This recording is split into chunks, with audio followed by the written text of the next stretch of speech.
Smith says she's open to adjusting Alberta's industrial carbon price. What's up, Canada Bulletin crew? So, Danielle Smith just walked into Ottawa, sat down with Prime Minister Mark Carney, and basically said, hey, about that carbon price we totally set in stone last month? Yeah, maybe not so much. If political flexibility was an Olympic sport, folks, we'd be watching gold medal performances right now. Buckle up, because Alberta's carbon pricing saga just got spicier than a Tim Hortons spicy habanero wrap. I'm your host at Canada Bulletin, and today we're diving into the absolute roller coaster that is Alberta's industrial carbon pricing drama. We got frozen prices that might thaw, federal backstops that may or may not get triggered, and a premier negotiating like she's at a Calgary Stampede auction. Trust me, by the end of this video, you'll understand why Canada's climate policy feels like watching someone parallel park a semi-truck while texting. Let's break this down. First up, let's talk about this carbon price freeze that's already starting to look more like a slushy. Okay, so here's the deal. Last month, literally last month, Alberta announced they're keeping their industrial carbon price frozen at $95 per ton through 2026. Meanwhile, the federal government's like, cool story, but our price is climbing to $110 per ton next year. It's basically Alberta playing chicken with Ottawa, except the stakes are climate policy and billions in investment dollars. But here's where it gets interesting.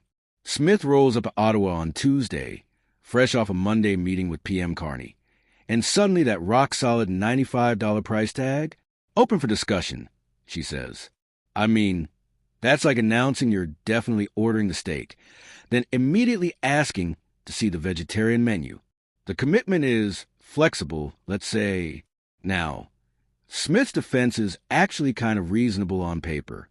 She's saying, look, we've had carbon pricing since 2007, which, fun fact, is true, and it works for us.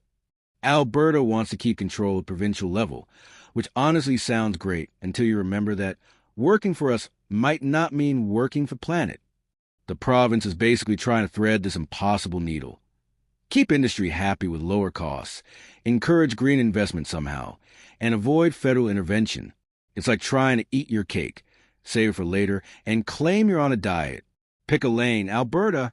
Now, you might be wondering, what happens if Alberta doesn't play ball? Well, that's where things get deliciously complicated.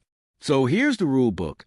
If provinces don't meet federal carbon pricing standards, Ottawa is supposed to swoop in with a federal backstop, basically the climate policy equivalent of, if you kids can't behave, dad's taking over. But plot twist, federal ministers are currently doing the political equivalent of hiding behind a potted plant whenever reporters ask if they'll actually enforce on Alberta. And can you blame them for the hesitation?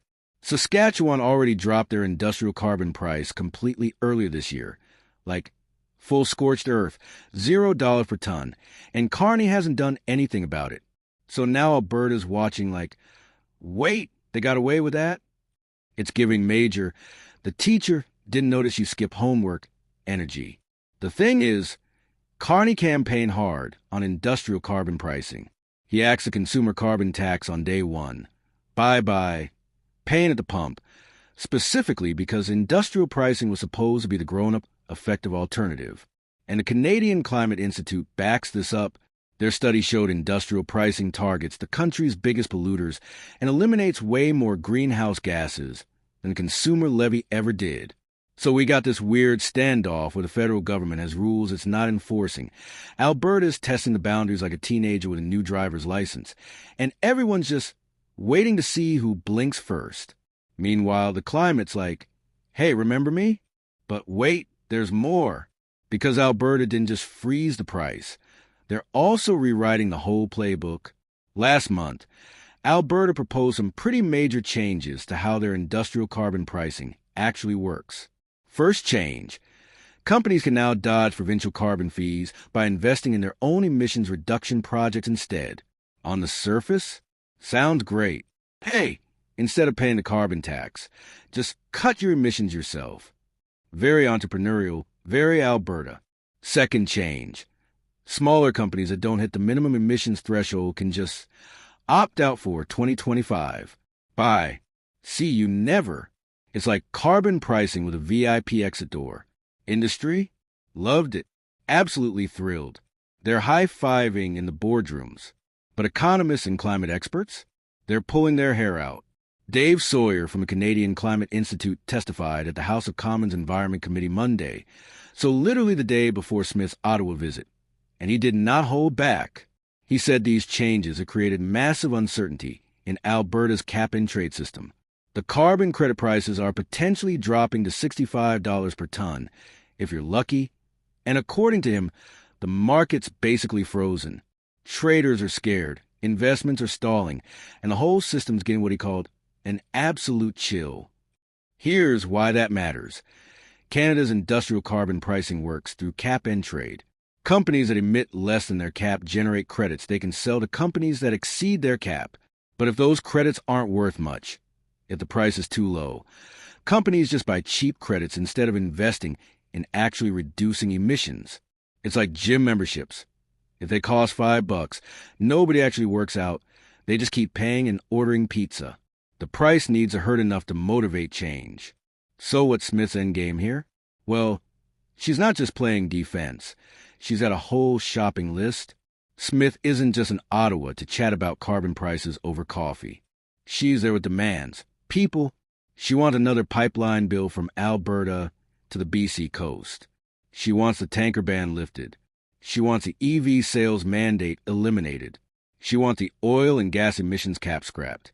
And she wants provinces to handle industrial carbon pricing themselves without federal interference. Basically, she walked in like, here's my Amazon wish list, make it happen.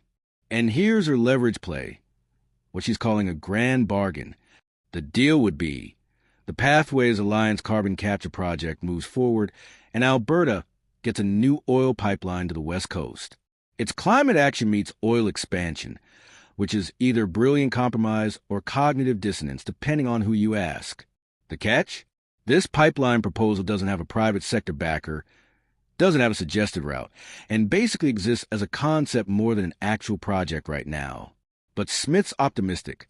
She hopes to submit to Ottawa's Major Projects Office by next spring and get a deal in place by the Grey Cup, which is November 16th.